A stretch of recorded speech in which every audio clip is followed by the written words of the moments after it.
J'ai eu une commande spéciale d'une de mes cousines qui travaille dans le médical, Dorothée si tu passes par là, gros bisous à toi ma biche, et qui voulait un porte-badge solide et pourquoi pas personnalisable. Eh bien, je l'ai fait et c'est le tutoriel du jour. Bonjour à tous, c'est Judith et c'est parti pour un tuto Fimo effet cuir. Pour réaliser cet étui, il vous faudra des gabarits que vous aurez au préalable dessinés à partir d'une carte ou d'un badge. Pause. Je mets d'ailleurs à disposition aux membres de ma chaîne gratuitement les miens. Rendez-vous dans l'espace communauté pour retrouver le PDF. Et si vous n'êtes pas membre, souscrivez un abonnement. Je vous présente tous les avantages dans cette vidéo dont le lien s'affiche. Tous les liens des fournitures et matériels se trouvent dans la description comme d'habitude. Il vous faudra aussi un pain de pâte polymère Fimo effet cuir, du fil ciré solide Lignacita pour les bijoux macramé et deux grosses aiguilles à broder pour coudre. Une feuille rhodoïde ou une feuille à plastifier, vous la passez dans la plastifieuse et ça fera très bien l'affaire. Un enrouleur rétractable pour un porte-badge. Des outils, pas grand chose, juste une lame, un exacto, un pic ou une aiguille et un rouleau. Et si vous avez une machine à pâte ou un laminoir, c'est top, utilisez-le. Je vais commencer par conditionner ma pâte et l'affiner à une épaisseur de moins d'1 millimètre. Je vais ensuite l'étirer pour lui donner encore plus l'apparence du cuir, puisque effectivement je trouve que le fait de l'étirer lui donne encore plus l'effet de cuir et je trouve que cela la rend encore plus flexible après la cuisson, encore plus souple.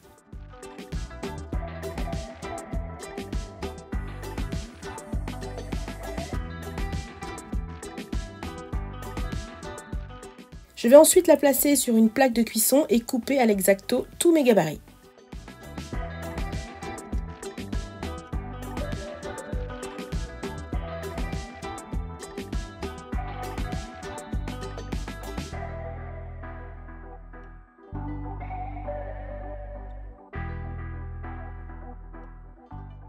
J'en profite pour vous montrer la finesse de ma pâte, n'ayez pas peur. Une fois qu'elle est cuite et bien cuite, je peux vous assurer que c'est super solide.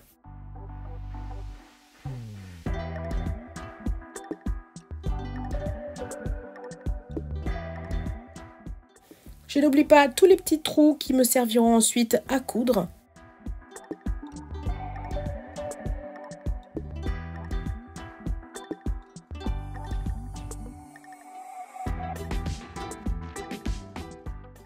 Je peaufine les bords pour un joli fini. Et une fois le gabarit retiré, je vais agrandir tous ces petits trous avec mon aiguille. Je fais les mêmes donc pour toutes mes pièces et ça part ensuite en cuisson pendant une demi-heure à 130 degrés. Je vous conseille d'utiliser un thermomètre dans votre four. Vous êtes nombreux à me dire que vous avez des soucis de cuisson, soit c'est trop fort ou soit ce n'est pas assez fort. Du coup, la polymère est soit cramée, toute cloquée, soit pas assez cuite et sera cassante, pas du tout souple une fois refroidie.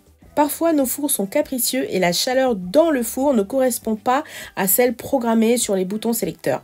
La seule solution, investissez dans un thermomètre et c'est fini ces histoires. C'est fini tous ces problèmes de cuisson. À votre avis, combien de quantité de pâte ai-je utilisé pour ce porte-badge? Une idée? On va faire un petit jeu. Sans tricher, mettez pause. Bon, une fois que je vous ai tout expliqué, mettez pause et allez me dire là tout de suite en commentaire combien de grammes j'ai utilisé pour réaliser ce porte-badge. Revenez ensuite pour découvrir le juste poids. Ne trichez pas, je compte sur vous. Allez, pause tout de suite.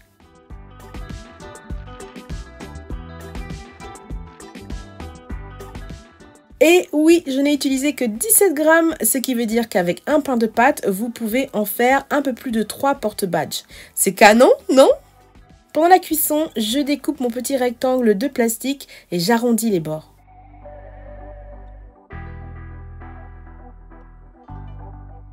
Mes pièces sont bien cuites et bien refroidies. Regardez-moi cette souplesse, cette pâte est vraiment magique, je l'adore. J'avais fait lors de la sortie de cette pâte une vidéo où je testais ses qualités et sa robustesse. Si vous voulez voir ça, je vous mets la vidéo dans le petit i qui s'affiche. Voilà comment va se passer l'assemblage. Dans un premier temps, je vais coudre ces deux éléments, puis je viendrai coudre le tout ensemble.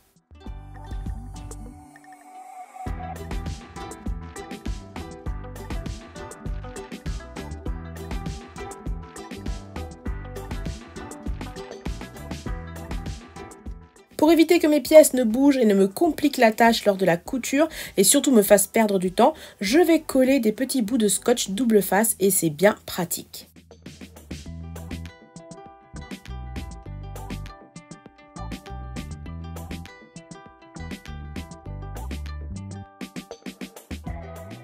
Je vais prendre environ 70 cm de fil et voici comment je noue le fil aux deux aiguilles, aux deux extrémités du fil avec deux grandes aiguilles à broder.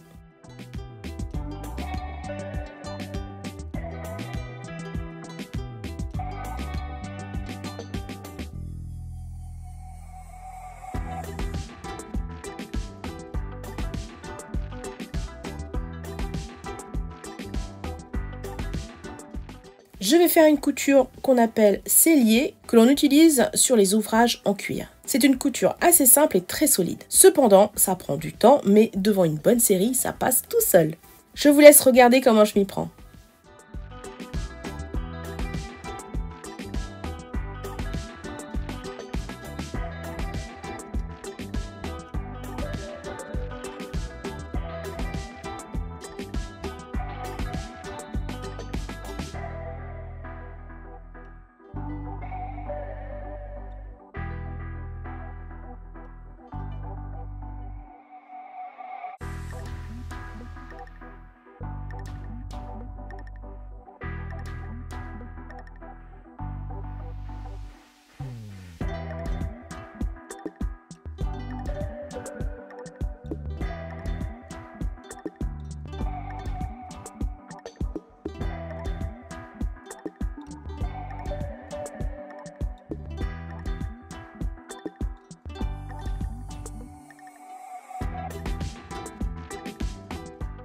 Pour finir la couture et sécuriser le tout, c'est très simple. Je repasse sur le tout premier point que j'ai fait en commençant cette couture avant de brûler les fils et les aplatir côté envers bien sûr.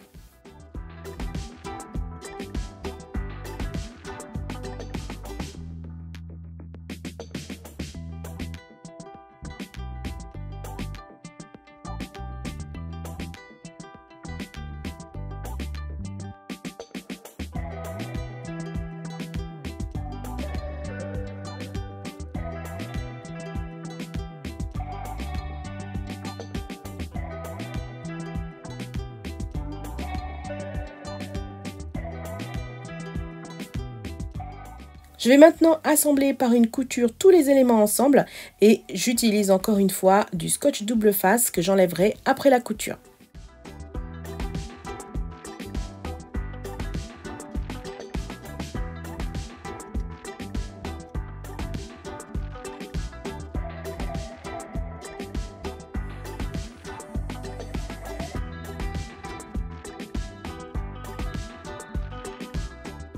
Je prends environ 1,20 m de fil cette fois-ci.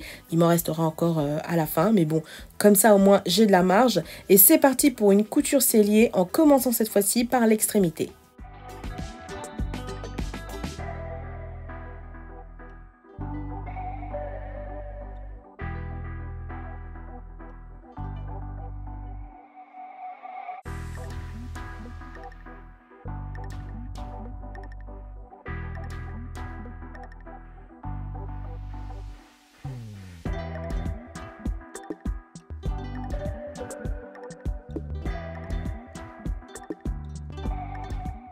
Pour les parties où il y a 3 épaisseurs, rien ne change. Je poursuis la couture. Pas la peine de renforcer la couture. Elle est assez solide. Et puis, c'est quand même un porte-carte. Hein. C'est pas un cartable.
Je retire les scotch et je vais maintenant trouer la fente pour le passant.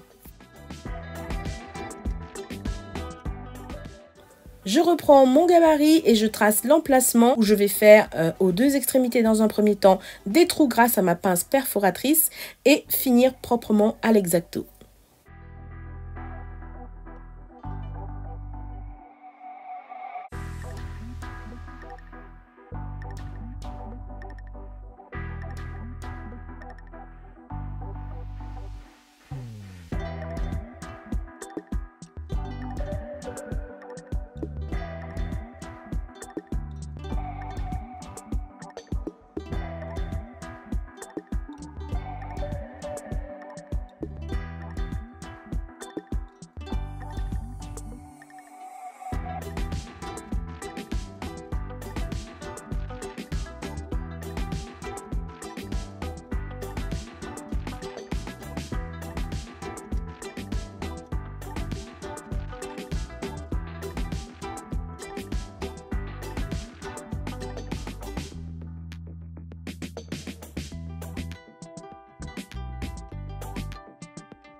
Il peut arriver pendant la couture que certaines pièces bougent et dépassent légèrement, du coup, c'est pas grave. Un léger coup de scalpel et le tour est joué. Vous pouvez frotter un peu de cire Renaissance avec un chiffon si vous trouvez que la découpe nette du scalpel enlève le côté cuir des bords. Ça apportera de la brillance et enlèvera vraiment cet aspect plastique. Et voilà, le porte-badge est terminé. Vous pouvez très bien vous arrêter là ou pas et faire comme moi, le personnaliser avec une photo, une image, une perle plate ou tout autre objet que vous viendrez coller sur l'enrouleur.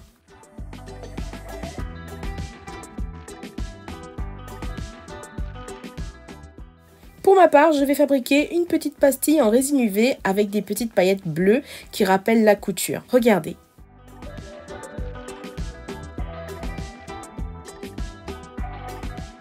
Vous pouvez très bien, à la place des paillettes, mettre une photo, une image dans la résine ou des perles. Enfin, faites marcher votre imagination. Vous verrez, vous pouvez faire des choses super fun.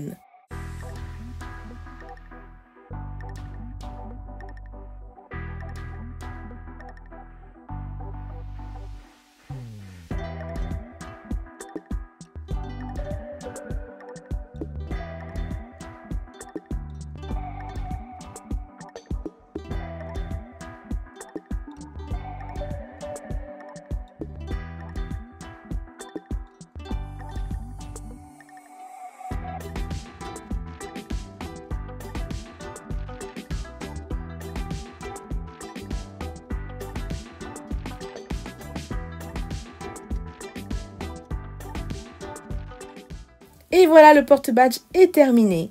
Il est super beau, on croirait du cuir et je peux vous dire qu'il est super solide. Vous le trouverez bientôt disponible sur ma boutique en divers coloris. Je vous mets le lien de ma boutique d'ailleurs, que vous puissiez aller voir les merveilles que je vous y propose.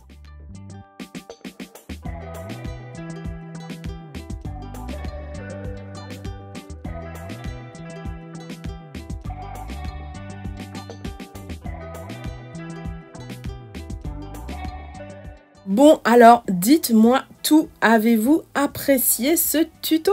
Oui? Alors faites-moi exploser le compteur des petits pouces en l'air, que je vois à quel point vous avez aimé cette vidéo. Pour ma part, j'ai adoré faire ce porte-carte et évidemment, c'est un plaisir de le partager avec vous. Si vous avez des questions, posez-les en commentaire, j'y répondrai quand je pourrai.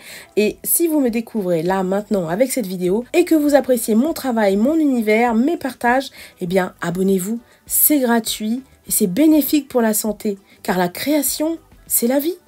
Merci à vous en tout cas, par avance, pour votre soutien. Je vous dis à très vite dans une nouvelle vidéo et n'oubliez pas, souriez, vous êtes coquette!